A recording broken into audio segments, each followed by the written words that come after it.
আমি আপনাদের কাছে আমাদের দেশের একটা স্ট্যাটিস্টিক্যাল ডাটা বিশ্বের সাথে একটা তুলনামূলক পরিস্থিতি পর্যালোচনা করার জন্য চেষ্টা করব। তো আশা করি আপনারা ভালো আছেন, সবাই সুস্থ আছেন। করোনা ভাইরাসের বৈশ্বিক মহামারী 2019-2020 আমি একটু পটভূমি করে আলাপ করতে যাচ্ছি আপনার সাথে। পটভূমির মধ্যে দেখা যাচ্ছে যে রোগটির প্রাদুর্ভাব হয়েছে 2019 সালের ডিসেম্বরে। সেখানে চীনের হুবেই প্রদেশের উহান নগরীতে, আপনারা জানেন এটা ভালো করে, উহান নগরীর হুবেই প্রদেশে 2019 সালের ডিসেম্বর মাসে প্রথম এটা প্রাদুর্ভাব দেখা দেয় এবং বিশ্ব স্বাস্থ্য সংস্থা 2020 সালের 11 মার্চ এটাকে আপনার বৈশ্বিক মহামারী হিসাবে স্বীকৃতি দেয়। আর বাংলাদেশের প্রথম আমাদের সংক্রমণ ঘটে 8 মার্চ, তখন রোগীর সংখ্যা ছিল 3 জন। এগুলো সব আপনারা জানেন। কিভাবে ছড়ায় এটা আপনারা ভালো করে জানেন। এখন এই ভাইরাস কোনো একটি প্রাণী থেকে মানুষের দেহে ঢুকেছে বলে অনুমান করা হয়। আর মানুষের থেকে মানুষের সংক্রমণ হচ্ছে শ্বাসতন্ত্রের মাধ্যমে, হাসি কাশি থুতু অথবা আক্রান্ত ব্যক্তির সংস্পর্শে আসলে একজন থেকে আরেকজনের ছড়ায়। এটা কিভাবে ছড়ায় আমি একটু একটা আপনার কার্টুনের মাধ্যমে দেখানোর চেষ্টা করছি। এটা এটিএম বুথে যখন টাকা তুলতে যান, এই যে এই এটিএম বুথের মধ্যেই আপনার করোনা ভাইরাস, দেখেন এটা বলা হয়েছে যে এই যে চলে আসলাম আপনার হাতে, এটা কি টাকা আদান প্রদান, এই টাকার মাধ্যমে ছড়াচ্ছে করোনা ভাইরাস, টাকার মাধ্যমে। তারপরে বাড়ি যাওয়ার সময় আমরা অফিস থেকে যে গাড়িতে উঠি, এই যে গাড়ির ভিতরে যে হ্যান্ডেল ধরে দাঁড়িয়ে থাকি, এই হ্যান্ডেলে করোনা ভাইরাস। তারপর এয়ারপোর্ট থেকে যারা নামেন, যারা ট্রলি নিয়ে চলাফেরা করেন, ট্রলিতে করোনা ভাইরাস।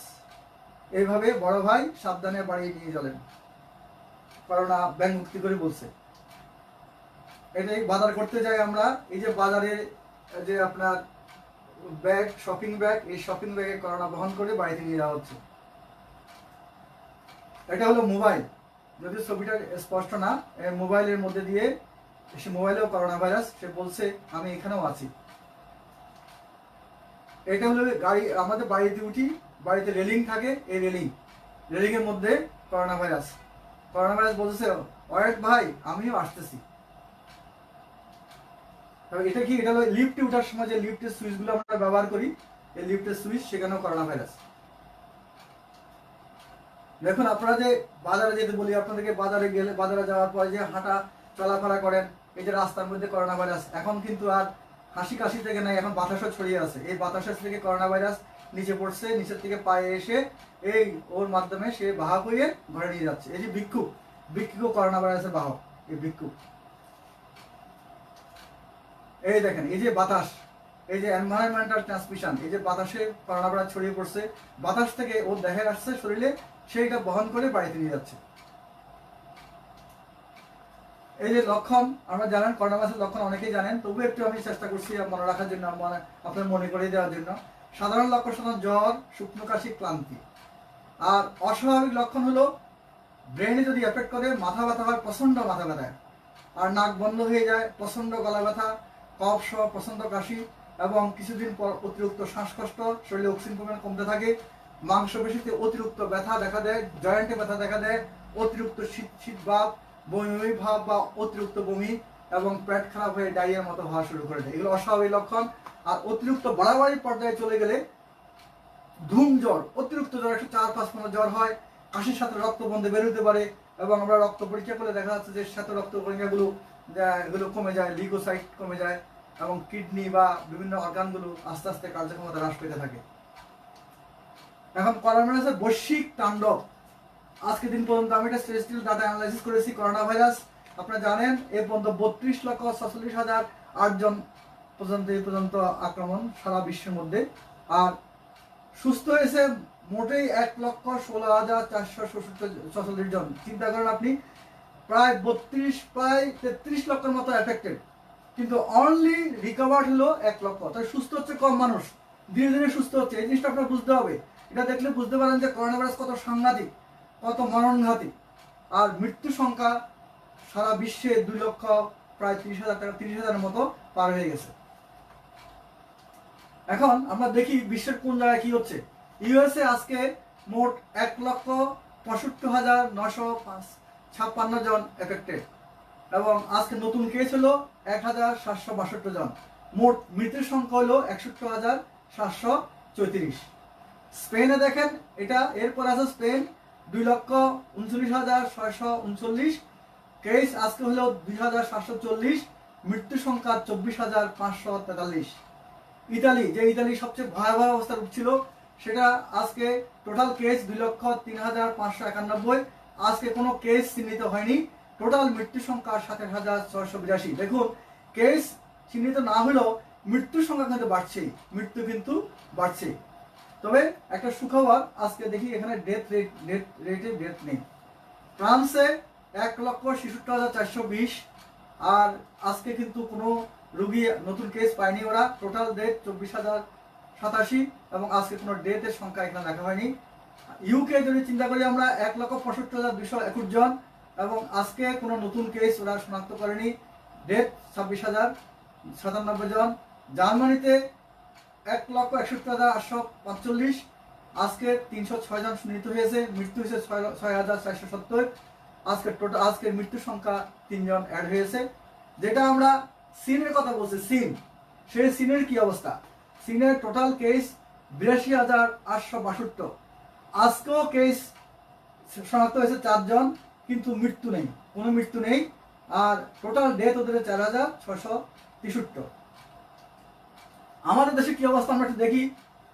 শুধু দর্শকবৃন্দ, আমি জানি আপনারা ভুল ফিল করতেছেন, আমি চেষ্টা করছি যে আপনাদেরকে অ্যাওয়ারনেস করার জন্য। যদি আমার এই অ্যাওয়ারনেসে যদি একজনে যদি উপকৃত হন, তাতেও আমি অনেক নিজেকে ধন্য মনে করব। সর্বশেষ আপডেট আজ ওয়েবসাইটটি নিয়েছি আমি। নতুন আক্রান্ত দেখেন 24 ঘন্টায় 566। আর মোট আমাদের এই দেশে 8 মার্চ থেকে এ পর্যন্ত 30 এপ্রিল পর্যন্ত মোট আক্রান্তের সংখ্যা 7,666। ওনারা 24 ঘন্টায় একটা পার্সেন্টেজ বের করেছেন 13.65%।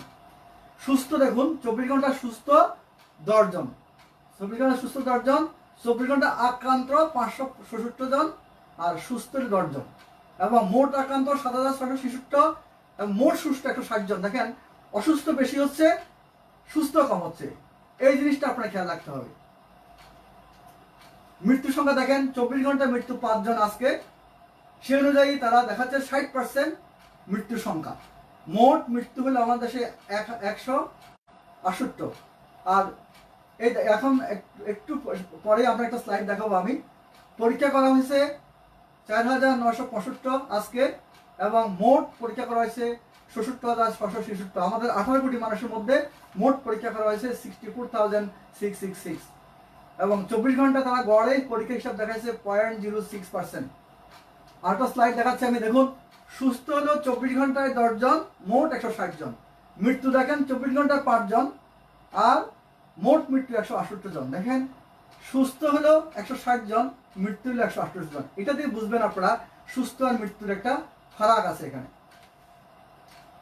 দেখুন এখন আক্রান্ত রোগী যে আমরা যদি বলি যে মহিলা কয়জন, পুরুষ কয়জন, পুরুষরা বেশি আক্রান্ত হচ্ছে 68%। একটা মতো কারণ হলো ঘরের বাইরে চলে যায়, এটাই কারণ। আর ফিমেল কম 32%, প্রায় অর্ধেক ফিমেল, অর্ধেক মহিলারা আক্রান্ত হচ্ছে। মৃত রোগী আমরা যদি ডিস্ট্রিবিউশন করি সেই অনুযায়ী পুরুষরা মৃত্যু বেশি, যেহেতু ঘরের বাইরে যায় আক্রান্ত হয় বেশি, মহিলারা কম 27% আর এখানে 73% হলো আপনার পুরুষরা। এখন আমি এই ডিস্ট্রিবিউশন দেখেন আক্রান্ত রোগী এই ডিস্ট্রিবিউশন কত, এই যে কে আক্রান্ত হচ্ছে, যে আমরা বলি যে ছোট বাচ্চাদের হয় না। দেখুন আপনি যে এই 10 বছরের নিচে 3%, 11 থেকে 20 বছরের মধ্যে 8%, 21 থেকে 30 বছরের মধ্যে 26%, 31 থেকে 40 বছরের মধ্যে 24%, 41 থেকে 50 মধ্যে 18%, 51 থেকে 60 মধ্যে 13% এবং 68%।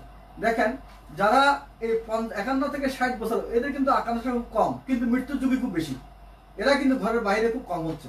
আর ইয়াং জেনারেশন দেখেন যে যারা 21 থেকে 30 বছর ইয়াং জেনারেশন ঘরের বাইরে হয়, ওরা কিন্তু বেশি আক্রান্ত হচ্ছে, আর ডেথ রেট দেখেন আপনি, ডেথ রেট অনুযায়ী সেখানে দেখা যাচ্ছে যে আক্রান্ত ইয়াং জেনারেশন বেশি হচ্ছে, কিন্তু সে অনুযায়ী আক্রান্তের সংখ্যা 3%, যেখানে 26% আক্রান্ত, সেখানে মৃত্যুর সংখ্যা 3%। আর যেখানে আপনার 51 থেকে 60, যেখানে আক্রান্ত 13%, সেখানে কিন্তু মৃত্যুর সংখ্যা 27%। এবং 60-এর উপরে যারা আক্রান্ত সংখ্যা 8%, সেখানে মৃত্যুর সংখ্যা 42%। তাহলে দেখা যাচ্ছে তার থেকে আমরা কি বুঝলাম, যাদের এইজ কম আক্রান্ত হচ্ছে বেশি, মৃত্যু কম। আর যাদের এইজ বেশি তারা আক্রান্ত কম হচ্ছে, কিন্তু যেগুলো আক্রান্ত হচ্ছে মৃত্যুর সংখ্যা খুব বেশি হচ্ছে। তাহলে আমাদের দেশে কেন কম আক্রান্ত হচ্ছে, সেটার জন্য আমরা অনেক বিশেষজ্ঞ প্রতিবেশী দেশগুলোর তুলনায় কম পরীক্ষা করা হচ্ছে আমাদের দেশে, এবং সেই জন্যই আক্রান্ত মৃত্যুর সংখ্যা কম পাওয়ার কারণ হিসাবে বিবেচনা করেছেন। অনেক বিশেষজ্ঞগণ বলছেন যে আমাদের দেশে কম পরীক্ষা করা হচ্ছে এবং এই জন্যেই আমাদের দেশে আক্রান্তের সংখ্যা, মৃত্যুর সংখ্যা কম দেখা যাচ্ছে। দক্ষিণ এশিয়া, নেপাল, ভুটান ও মালদ্বীপের অবস্থা তুলনামূলক খুবই ভালো। কেন ভালো? তারা এখানে আক্রান্ত হওয়ার দেখা দেওয়ার সাথে সাথে ওরা পুরো কান্ট্রি লকডাউন করেছে, পুরো কান্ট্রি। এর কারণ এই জন্যই তারা এখন খুব ভালো আছে, সেখানে আক্রান্তের সংখ্যা নাই বললেই চলে। দেখেন সারা আমাদের দেশের চিত্র দেখেন। এই যে আমাদের দেশে লকডাউন, আংশিক লকডাউন, সম্পূর্ণ লকডাউন। দেখেন লকডাউন নয়, কোনো বিভাগে পুরোভাবে এই জেলা 3টা লকডাউন নাই, উপজেলা 82টা লকডাউন নাই। আংশিক লকডাউন বিভাগ 5টা, জেলা 12টা, উপজেলা 17টা। আর সম্পূর্ণ লকডাউন বিভাগ 3টা, জেলা 49, উপজেলা 395। অবস্থা দেখুন, খুব করুণ অবস্থা। কিন্তু এটা দেখলে বুঝতে পারবেন আপনারা কি অবস্থা দাঁড়াচ্ছে আমাদের। আরেকটা স্লাইড দেখাচ্ছি আপনাকে। দেখেন বরিশাল, চট্টগ্রাম, ঢাকা, খুলনা, রাজশাহী এগুলো আংশিক লকডাউন। রংপুর, সিলেট, ময়মনসিংহ এই 3টা বিভাগ কমপ্লিট লকডাউন, কমপ্লিট, একদম কমপ্লিট লকডাউন। এবার দেখেন ঢাকাতে কি অবস্থা। ঢাকা এবং ফরিদপুরে আংশিক লকডাউন। আর ঢাকার দেখেন এই গাজীপুর, গোপালগঞ্জ, কিশোরগঞ্জ, মাদারীপুর, মানিকগঞ্জ, মুন্সিগঞ্জ, নারায়ণগঞ্জ, নরসিংদী কমপ্লিট লকডাউন আজকে পর্যন্ত। চট্টগ্রাম অবস্থা দেখেন, চট্টগ্রামে বাঁশখালীটা আংশিক লকডাউন। আনোয়ারা, বোয়ালখালী, চন্দনাইশ, ফটিকছড়ি, হাটাজারি, মিরেশ্বরাই, রাঙ্গুনিয়া, সন্দ্বীপ এগুলো লকডাউন হয় নাই। কিন্তু লোহাগড়া, পটিয়া, রাউজান, সাতকানিয়া এই জায়গাগুলোর মধ্যে কমপ্লিট লকডাউন। সীতাকুণ্ড আংশিক লকডাউন। এবার দেখেন বরিশালের অবস্থা দেখেন, বরিশাল খুবই খারাপ অবস্থা। বরগুনা, বরিশাল, পটুয়াখালী, পিরোজপুর লকডাউন। শুধু ভোলা, ঝালকাঠি আংশিক লকডাউন। তাহলে বরিশাল পুরো বিভাগটাই প্রায় এফেক্টেড।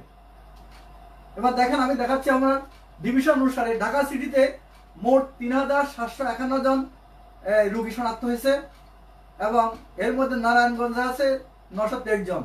এদের এখানে মৃত্যুর সংখ্যা নিয়ার অ্যাবাউট 85 এর মতো, নিয়ার অ্যাবাউট 85, প্রায় এর অ্যাবাউট 127 এর মতো ঢাকা ডিভিশনের মৃত্যু। ঢাকা ডিভিশন পুরোটা মিলে 127 এর মতো মৃত্যু। সারা দেশের তুলনায় এখানে প্রায় নিয়ার অ্যাবাউট 80 থেকে 85% মৃত্যুর সংখ্যা।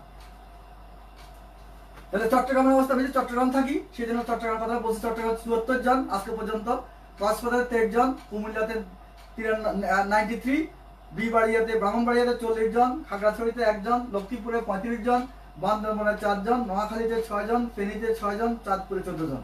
তাহলে দেখুন পুরা চট্টগ্রামে 296টা। এর মধ্যে চট্টগ্রাম সিটিতে 74 জন, এর মধ্যে বিবাড়িতে 40 জন। তাহলে দেখেন হটস্পটগুলো কোথায়। সিটি, কুমিল্লা, বিবাড়িয়া, লক্ষ্মীপুর এগুলো এখন হট জোন হিসেবে।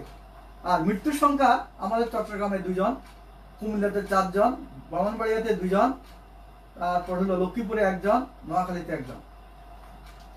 এখন দেখুন আমি একটু পার্সেন্টেজ হিসাব করলাম যে ঢাকাতে আক্রান্তের সংখ্যা সিটিতে 3752, আর সিটির বাইরে 1992, মোট 5443 জন। টোটাল আমাদের আক্রান্তের সংখ্যা প্রায় 84% ঢাকাতে। চিন্তা করুন ঢাকার অবস্থা কিরকম। চট্টগ্রামে সিটিতে 74 জন, সিটির বাইরে 205 জন, টোটাল 296 জন, এবং টোটাল যে আক্রান্তের সংখ্যাটা 4.29%। ময়মনসিংহে 258 জন, পার্সেন্টেজ 3.74%। খুলনাতে 142 জন, 2.06%। আর সবচেয়ে কম হলো রংপুর, বরিশাল, সিলেট, রাজশাহী সবচেয়ে কম 109 জন, 1.58%। তাহলে এই ঢাকা, চট্টগ্রাম, ময়মনসিংহ, খুলনা এগুলো ভালনারেবল, খুব ঝুঁকিপূর্ণ এলাকা। প্রতিকার কি? আপনারা জানেন ভাইরাস, এটার কোনো চিকিৎসা নাই, ভ্যাকসিন নাই, প্রতিকারও নাই। সেটা যেহেতু এটি ভাইরাসটি নতুন, এর কোনো টিকা ভ্যাকসিন এখনো আবিষ্কার হয়নি, যদিও ভ্যাকসিনেশন এখন এটা আমরা চালু করা হয়েছে, সেটা হলো এখন পরীক্ষা পর্যায়ে আছে, এখন এটা ইফেক্টিভনেস বোঝা যাচ্ছে না। আর চিকিৎসা লক্ষণ ভিত্তিক মানে কাশি হলে কাশি, জ্বর হলে জ্বর, ইনফেকশন হলে অ্যান্টিবায়োটিক, অক্সিজেন কমে গেলে অক্সিজেন।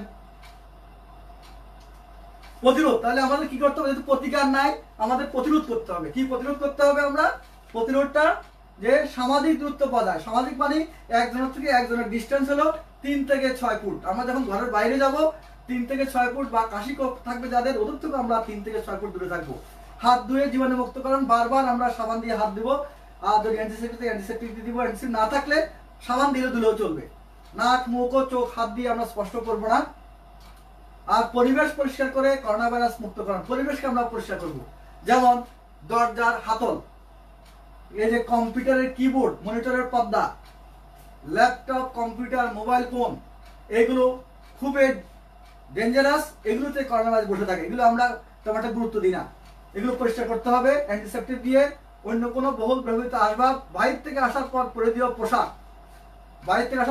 পোশাক, অন্যান্য বহুল ব্যবহৃত কাপড় যেমন বিছানা চাদর, সবগুলোকে আমরা আপনার সাবান দিয়ে বা জেট পাউডার দিয়ে, গরম পানি দিয়ে আমরা সবসময় পরিষ্কার রাখবো।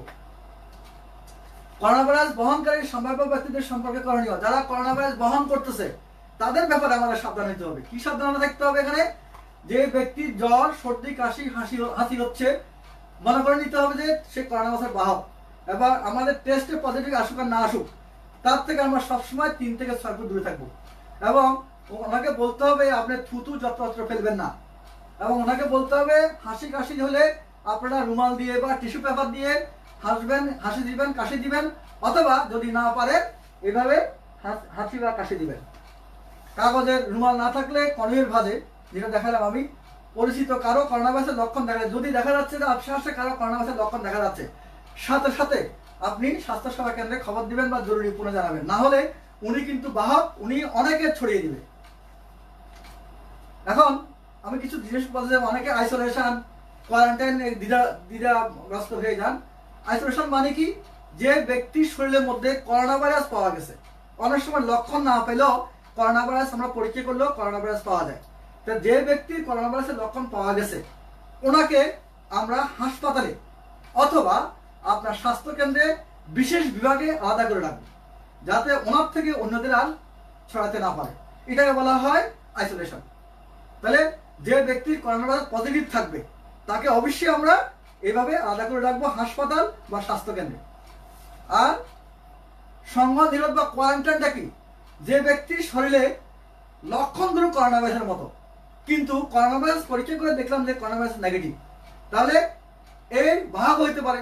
এই জন্য ওনাকে আমরা বলি যে আপনি ঘরের মধ্যে আলাদা একটা রুমে আপনি আলাদা করে থাকবেন, এটাকে বলা হয় যে কোয়ারেন্টিন। তাহলে যে সমস্ত ব্যক্তির দেহে করোনা ভাইরাসের উপস্থিতি পরীক্ষা করা নিশ্চিত হওয়া সম্ভব হয়নি, কিন্তু যাদের মধ্যে করোনা ভাইরাসের বেদির একাধিক উপসর্গ পর্যবেক্ষণ করা হয়েছে, তাদেরকে ঝুঁকিপূর্ণ ব্যক্তি হিসেবে বিশেষ ভবনে বা নিজ বাসভবনে কোয়ারেন্টাইন অবস্থায় থাকতে নির্দেশ দেওয়া হয়। এখন অনেকে লকডাউন, তো অনেকে আমাদের বুঝি না লকডাউনটা কি।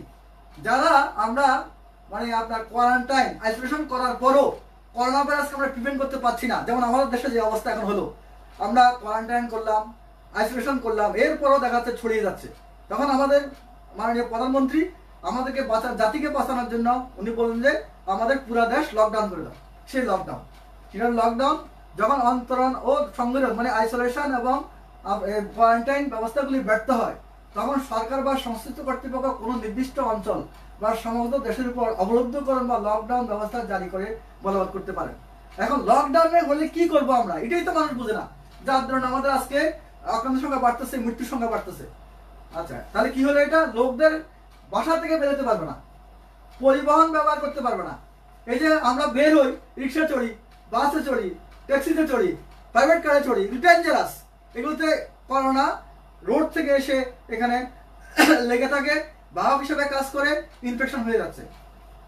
তাহলে ঘর থেকে বাহির হওয়া যাবে না, পরিবহন ব্যবহার করা যাবে না, কর্মস্থলে গমন করা যাবে না, অতি প্রয়োজন ছাড়া জনসমাগম হয় এমন স্থানে যাওয়া যাবে না, আর অত্যাবশ্যক নয় এমন সব কর্মকাণ্ড পরিহার করতে হবে। এইগুলো বলা হয় লকডাউন। কিন্তু এই লকডাউনের অর্থ আমরা অনেকে বুঝি না, বুঝলেও আমরা মানতে চাই না, যার দরুন আজকে আমাদের দেশে আক্রান্তের সংখ্যা বাড়তেছে, মৃত্যুর সংখ্যা বাড়তেছে। এখন সব কথা শেষ কথা, আমি জানি প্রিয় দর্শক আপনারা আমার কথা খুব বিরক্ত হয়ে যাচ্ছেন। যদি আমার এই কথাগুলো শুনে যদি একজন আমার দেশবাসী উপকৃত হন, তাহলে আমি নিজকে ধন্য মনে করব। যে সব কথা শেষ কথা হলো, আমরা সকলেই বাঁচতে চাই, মরিতে চাই না আমি এই সুন্দর ভবনে, সবাই আমরা বাঁচতে চাই, কেউ আমরা মৃত্যুবরণ করতে চাই না। তাহলে আমাদের কি করতে হবে? আমরা আগে কি করতাম, ঘর থেকে বেরোলে অ্যাক্সিডেন্ট হওয়ার ভয় ছিল, তাহলে মরে যাওয়ার ভয় ছিল, খাওয়া দাওয়া খাইয়া ফুড পয়জনের ভয় ছিল, অসুস্থ হওয়ার ভয় ছিল। তাহলে এখন আমরা তখন বলতাম ঘরে থাকেন। এখন এখন বাঁচতে হলে আপনাকে কি করতে হবে? ঘরেই থাকতে হবে। কি করে থাকতে হবে? তাহলে কি করতে হবে? মাননীয় প্রধানমন্ত্রীর নির্দেশ মেনে চলতে হবে, বিশ্ব স্বাস্থ্য সংস্থার করোনা প্রতিরোধক বিষয়ক নির্দেশনা মেনে চলতে হবে, কাশি শিষ্টাচার মেনে চলতে হবে, ঘন ঘন সাবান বা অ্যান্টিসেপ্টিক সলিউশন দিয়ে হাত ধুতে হবে। অনেকে অ্যান্টিসেপ্টিক হতাশা বোধ করেন, অ্যান্টিসেপ্টিক প্রয়োজন নাই, সাবানে যথেষ্ট। অতি প্রয়োজন ছাড়া ঘর থেকে বের হওয়া যাবে না। সামাজিক দূরত্ব মেনে চলবেন, ঘর থেকে বের হওয়া, ঘরে ঢুকার নিয়ম মেনে চলতে হবে। এই জিনিসটা খুবই মেনে চলতে হবে। ঘর থেকে বের হওয়া এবং ঘরে ঢুকার নিয়ম অবশ্যই মেনে চলতে হবে। জুতার তলিতে 100% করোনা থাকে। ঘরে ঢুকার আগে জুতাকে ভালো করে অ্যান্টিসেপ্টিক ওয়াশ করতে হবে, কাপড় চোপড় ধুতে হবেই, মাস্ক পরে যেতে হবে, গ্লাস পরতে হবে, ক্যাপ পরতে হবে। পরিশেষে আমি আপনাদের সম্মানিত দেশবাসী এবং প্রিয় দর্শকবৃন্দ, পরিশেষে আমি আপনাদের বলতে চাই, নিজে বাঁচুন, পরিবারকে বাঁচান, করোনা যোদ্ধাদের বাঁচান। আপনারা জানেন এই সম্মুখ যুদ্ধে আমরা যারা করোনা যুদ্ধে, আমরা ডাক্তার, সিস্টার, ক্লিনার, অ্যাম্বুলেন্সের ড্রাইভার এবং আপনার যে সংবাদকর্মী, পুলিশ বাহিনী, আইন শৃঙ্খলা বাহিনী, সবাইকে বলি আমরা এখন করোনা যোদ্ধা। এই করোনা যোদ্ধা আছে কিন্তু অনেক বেশি আক্রান্ত হয়ে যাচ্ছে, অনেকে মারাও যাচ্ছেন। শুধুমাত্র আপনাদের জন্য, আপনারা ঘর থেকে বের হবেন না। ঘর থেকে না বেরোলে এই করোনা আক্রান্তের সংখ্যা বাড়বে না, মৃত্যু বাড়বে না, করোনা যোদ্ধারাও আক্রান্ত হবে না, ওনারাও বেঁচে যাবেন। দয়া করে আপনারা এই জিনিসগুলো মানেন, দয়া করে আপনারা মানুন, দয়া করে আপনারা বুঝতে চেষ্টা করুন। আমাদের দেশের অবস্থা খুবই ভয়ানক, খুবই খারাপ, এখনো পিক টাইমে আছে, এখনো নামেনি, এখনো কোনো অবস্থা দেখতেছি না আমরা। আর এই নিজে বাঁচুন, পরিবারকে বাঁচান, করোনা যোদ্ধাদের বাঁচান, জাতিকে বাঁচান, দেশকে বাঁচান। সম্মানিত দেশবাসী, যারা আমার এই প্রেজেন্টেশনটা আপনারা শুনছেন, আশা করি একটু হলে আপনারা উপকৃত হবেন। তো আমি আপনাদের বিরক্ত করার জন্য ধন্যবাদ। ভালো থাকুন, সুস্থ থাকুন, আল্লাহ আপনাদেরকে ভালো করুন। ধন্যবাদ।